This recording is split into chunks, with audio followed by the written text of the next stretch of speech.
What's up? Don't answer that. I can't hear you. This video is going to be a trailer for the Five Nights at Freddy's movie playing on a loop. Feel free to throw it on in the background or something else. You won't miss anything for not paying attention to the visuals. I'm spoiling everything here, so you know the deal. Do the thing if you want to avoid them all and all that. I want to start with where I was mentally going in. I had seen one trailer a couple of times beforehand. It didn't exactly make me feel like this would come out a masterpiece. For one, Josh Hutcherson. I know him as the Zathura boy and Peeta from the Hunger Games. I'm not a Hunger Games fan, and from what I remember, his performance was serviceable at best. This was a big concern of mine going in. He's not a standout, incredible performer, and this is a horror film with him cast as the lead. If it requires range that he can't sell, it'll kill immersion big time. But I'm happy to say, I think he did a pretty good job. Better than I expected. He worked as a depressed, poor off failure type for me, and as he gradually becomes a bit happier over the course of the movie, I believed it. I bought it. The next thing that I'd say concerned me was tone. Was this going to be a proper horror movie trying to scare everyone who sees it? Was this going to be geared towards the prevailing Five Nights at Freddy's fan base of mostly kids? Would it be made to scare them, or would this be more of a mystery with a vaguely spooky paranormal tone, like a Scooby-Doo episode? I wanted a proper horror. I wanted to be scared. And unfortunately, this movie didn't do that. I don't think it was trying to, either. Look, FnaF has a weird track record as a franchise. Putting aside the quality of the games, the first entry was definitely pure horror. In fact, I'd say the first four are. But as it progressed, it got more and more tame, leaning into tropes of the mascot horror genre that it helped pioneer. The movie could have chosen to take on any of those tones, and what we got is my least favorite. I'd even go so far as to say it felt confused. Like, it wanted to be scary, but didn't want to commit and scare off the kids or anger anyone's parents. What we got was more in line with a Goosebumps or Are You Afraid of the Dark flavor of horror. Not the episodes you remember that left you with some good old childhood trauma. The other 99% of the episodes that fell flat that nobody remembers. All in all, disappointed with the tone. My next curiosity going in was the lore. This movie is an adaptation. What would it carry over from the games? The trailer told us we'd get a pizzeria and, of course, animatronics. A word I'm going to say a lot. But what else are we in for? Aftons? Springlock suits? Midnight Motorist? Ennard? Illusion discs? The answer is the most boring answer. William Afton, the animatronics, the missing children, and our main boy being named Mike. Weirdly, Vanessa? And that's about it. If the idea is to rely on this making enough money to fund sequels, I guess this is an attempt at laying some groundwork. A villain, security guard, robots. Those are the cliff notes of what makes FNAF. I had hoped for something either more focused or more daring. Take some tricks from the games and build up to our big villain over the course of the movie with a mystery, with the animatronics maybe acting as a bit of a red herring. Instead, we got some very bizarre choices. The last thing I want to touch on here that had me worried before seeing the movie is the animatronics themselves. The first big thing I noticed in the trailer is the red eyes. These felt try-hard to me, like red bad color, so bad robot, red evil eyes, etc. And yes, it didn't look good. I mostly chalk that up to the lighting. This movie has some questionable lighting choices. The animatronics are often lit with almost neon colors.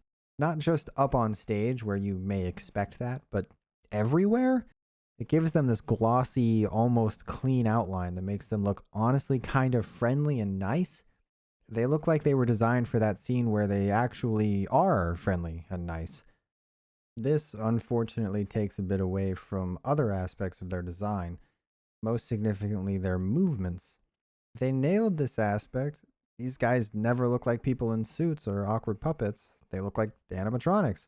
And while at times their footsteps are a bit too dramatically loud and other times rather quiet, I think overall with a bit more jank on these guys, they might have even been creepy.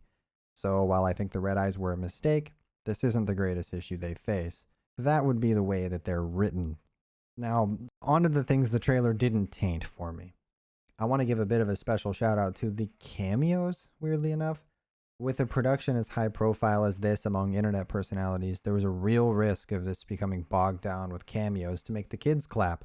I was a bit worried about that, truth be told. Hearing a bunch of big content creators that played a part in the success of FNAF had been shown the set, but luckily this movie doesn't suffer for the cameos it included. In fact, I think they were pretty great. MatPat blended right in, and even though they gave him dialogue where he says his catchphrase, it didn't dwell on it. I think if someone watched this having no idea who he was and no idea what game theory was, this would go smooth. Sometimes a cameo comes around, and even though you don't recognize it, you can tell it's a cameo. The camera lingers, it gets a little too close to their face, they talk weird. But these could have just been actors, if not for me already knowing they weren't. In fact, there's a second cameo later into the movie, and I don't know who this person is, so they blended right in for me. Unfortunately, I'm all out of praises. Time to hurt some feelings.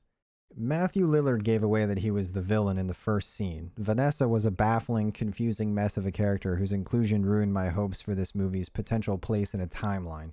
The missing children exist only to serve as cliché scary kids in a horror movie.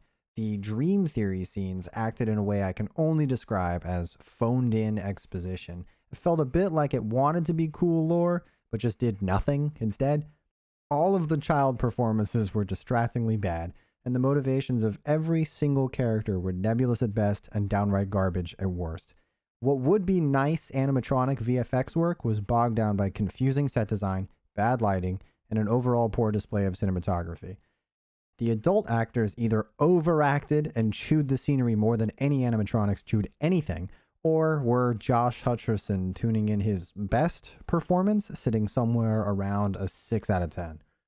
All of that pales in comparison to what I believe to be one of the worst third act fumbles I may have ever seen, with poorly placed dialogue that serves only as a nod to the games, but in a context that doesn't work, to absolutely incoherent cause and effect, with some of the most confusing character decisions I've had the displeasure of trying to wrap my head around.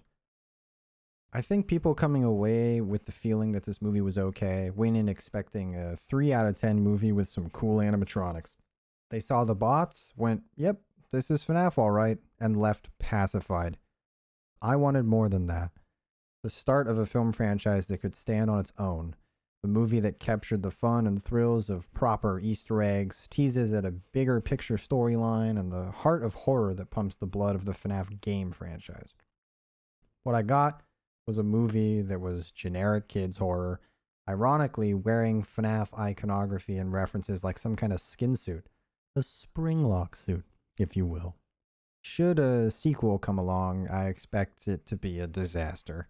It has to follow a movie that essentially established nothing. Every character we're introduced to in this movie still exists, mostly unchanged, and nothing as far as a greater story has taken place. This was a shorter, more emotional style review for this FNAF movie.